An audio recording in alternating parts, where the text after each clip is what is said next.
اس کی نثری ترتیب ہم اس طرح کریں گے کہ جو اس میں اپنے پاس سے آپ نے الفاظ نہیں بیان کرنے، صرف ان کو ہی نثر میں ڈال دینا ہے. جو طیور نغمہ زن تھے تیری خلوت ابراق میں، یا اس طرح کہیں کہ خلوت ابراق میں جو طیور نغمہ زن تھے وہ تیرے شجرے سایہ دار سے رخصت ہو چکے ہیں. اس طرح ہمارا یہ شعر نثر میں ڈھل جائے گا. ہمارا چوتھا سوال ہے کالم الف میں دیے گئے الفاظ کو کالم بے کے متعلقہ الفاظ سے ملائیں. تو پہلے ہم پڑھیں گے کہ کالم الف میں کون سے الفاظ ہیں اور کالم بے میں کون سے لفظ ہیں، پھر اس کے بعد اب ہم ان کو ملائیں گے.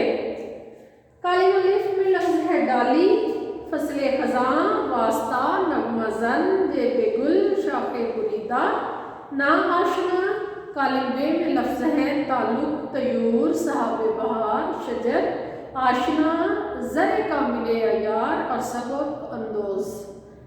اب ان کو ہم آپس میں ملائیں گے. ان کے معنی کے لحاظ سے ڈالی کو لفظ کو کالم میں ملایا جائے گا شجر کے ساتھ، فصل خزاں کو لفظ کو ملایا جائے گا صحاب بہار کے ساتھ، واسطہ لفظ ہے، واسطہ لفظ کو ملایا جائے گا تعلق کے ساتھ، نغمہ زن لفظ کو ملایا جائے گا طیور کے ساتھ، جیب گل لفظ کو ملایا جائے گا زر کامل عیار، شاخ بریدہ لفظ ہے، شاخ بریدہ کو لفظ کو ملایا جائے گا سبق اندوز، اور نا آشنا آخری لفظ ہے، نا آشنا لفظ کو ملایا جائے گا آشنا لفظ کے ساتھ. اس طرح سوال نمبر 4 مکمل ہو گیا. اب ہم آئیں گے سوال نمبر 5. مندرجہ ذیل تراکیب اور مرکبات کے معنی بتائیں اور جملوں میں استعمال کریں. کلاس 9 کے بورڈ کے ایگزام میں یہ سوال نہیں آتا، لیکن چونکہ معنی آتے ہیں اور معنی میں آپ کو تشریح میں تفصیل کے ساتھ بتا چکی ہوں گی، یہاں پر ایک دفعہ ڈسکس کر لیتے ہیں. فصل خزاں یعنی خزاں کا موسم، پتجھڑ کا موسم، صحاب بہار، بہار کے بادل، عہد خزاں یعنی یہ فصل خزاں اور عہد خزاں ایک ہی چیز ہے. عہد خزاں خزاں کا وقت، برگوار پھل اور پتے، نغمہ زن گانا گانے والے، خلوت اوراق تنہائی کے صفات تنہائی کے لمحات، شجر سایہ دار درخت، شاخ بریدہ کٹی ہوئی شاخ، سبق اندوز سبق حاصل کر، قاعدہ روزگار وقت کے اصول، روزگار یہاں وقت کے لیے ہے، قاعدہ اصول، امید بہار کی امید. اس کے بعد اسٹوڈنٹ ہمارا سوال نمبر 6 ہے الفاظ معنی. یہاں پر لفظ دیے ہیں شجر، ابراق، طیور، نغمہ، سب، ملت، رابطہ، فرد، اقوام. کچھ واحد دیے ہیں ان کے جمع لکھیں، کچھ جمع دیے ہیں ان کے واحد لکھیں. لفظ یہاں پر دیا ہے شجر کی جمع ہے اشجار. دوسرا لفظ ہے ابراق کا واحد ہے ورد. تیسرا لفظ ہے طیور کا واحد ہے طائر. نغمہ کی جمع ہے نغمے. سبق کی جمع ہے اسباق. ملت کی جمع ہے ملل. رابطے کی جمع ہے رابطے یا روابط. اگلا لفظ ہے فرد کی جمع ہے افراد. پھر لفظ ہے قوم کی جمع ہے اقوام. اس سے اگلا ہمارا سوال نمبر 7 جن میں الفاظ کے متضاد لکھیں. متضاد اسٹوڈنٹ متضاد کا مطلب ہے الٹ اس کے معنی لکھیں. خزاں کا الٹ معنی ہے متضاد ہے بہار، گل، خار یا کانٹا. لازوال زوال یا فانی. اتفاق کا متضاد ہے نا اتفاقی یا نفاق. امید کا متضاد ہے نا امیدی یا یاس. اس طرح ہمارا سوال نمبر 7 بھی مکمل ہوا. سوال نمبر 8 ہے مندرجہ ذیل الفاظ پر اعراب لگا کر ان کا تلفظ واضح کریں. تو گجرانوالہ بورڈ میں ہمارے 9th کلاس میں اعراب نہیں آتے. یہ ہم اپنی پریکٹس کے لیے مشق کے لیے کریں گے تاکہ 10th کلاس میں جب اعراب آئے تو ہمیں آسانی ہو. پہلا لفظ ہے فصل. میں بولوں گی آپ میرے ساتھ بولیں، آپ کو اس کا اندازہ ہو جائے گا. فصل، صحاب، بریدہ، گلستان، سبق، روزگار، خلوت، امید. اب ان پہ زیر زبر ہم لگائیں گے. الفاظ آپ ساتھ بول لیں تاکہ آپ کو لفظ کی سمجھ آ جائے. جی اگر میں یہاں پر لکھوں تو پہلا لفظ ہے یہاں پر فصل، زبر زبر اور لام پہ جزم آ جائے گا. دوسرا لفظ ہے سحاب، سحاب یہ بھی زبر زبر اور جزم آ جائے گا. تیسرا لفظ ہے بریدہ، بریدہ بے پیش رے کے نیچے زیر، یہ کہ بریدہ یہاں پر جزم، دال کے اوپر زبر، ہا کے اوپر بھی زبر، بریدہ. آگے لفظ ہے گلستان،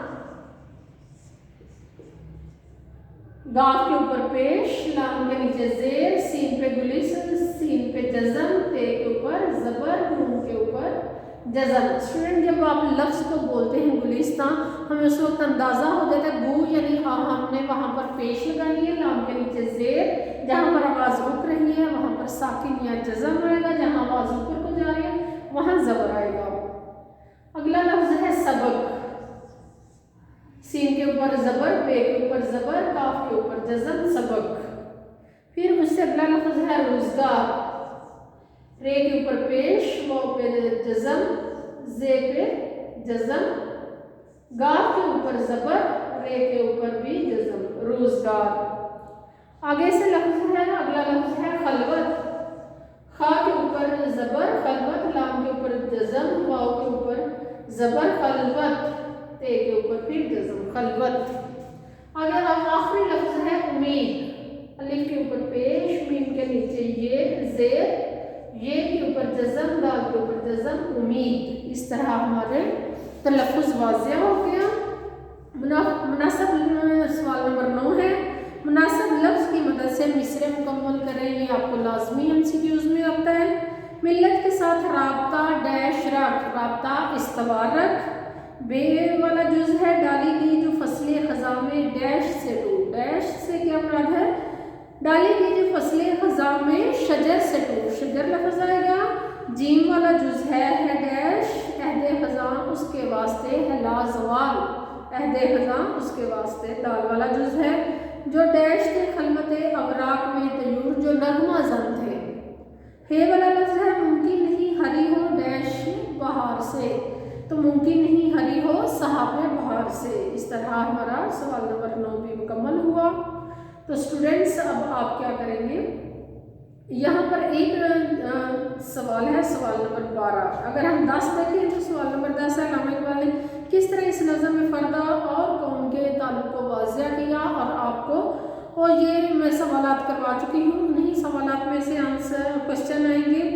فرد اور قوم کے تعلق اور اتحاد ملت کے حوالے سے علامہ اقبال کے مزید چند اشعار اپنی کاپی میں لکھے، وہ بھی میں بعد میں دہرا دیتی ہوں. ابھی ہم وہ والے سوالات سمجھ لیں جو ہمیں بورڈ کے پیٹرن کے حوالے سے ضروری ہے. سوال نمبر 12 ہے وہ مرکب اضافی کے متعلق ہے. یہ اس طرح کے سوالات لازمی آتے ہیں. فصل خزاں اور رابطہ استوار کو قواعد کی روح سے مرکب اضافی کہتے ہیں. فصل خزاں یہاں پر لفظ آیا ہوا ہے، یہ لفظ فصل خزاں. جب فصل کے نیچے یہ دیکھیں زیر ہے، زیر کا مطلب ہے کا یا کی. فصل خزاں یعنی خزاں کی فصل. امید بہار لفظ آیا ہے اسٹوڈنٹ، تو یہ بہار کی امید، یہ جو نیچے زیر آ رہی ہے اس کا مطلب ہے کی.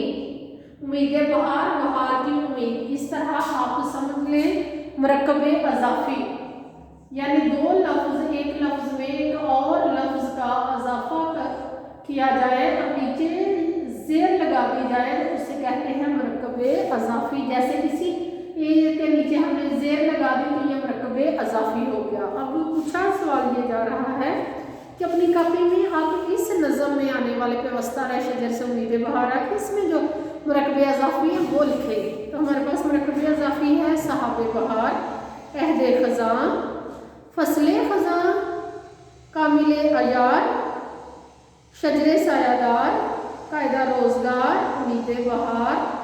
یہ تمام الفاظ مرکب اضافی ہیں کیونکہ ان میں پہلے لفظ کے نیچے کا یا کی کے لیے زیر لگائی گئی ہے اور اس طرح یہ مرکب اضافی ہو گئی. یعنی دو لفظ کو ملایا، ان کے درمیان جو کا یا کی ہے اس کی جگہ زیر کا استعمال کر لیا گیا.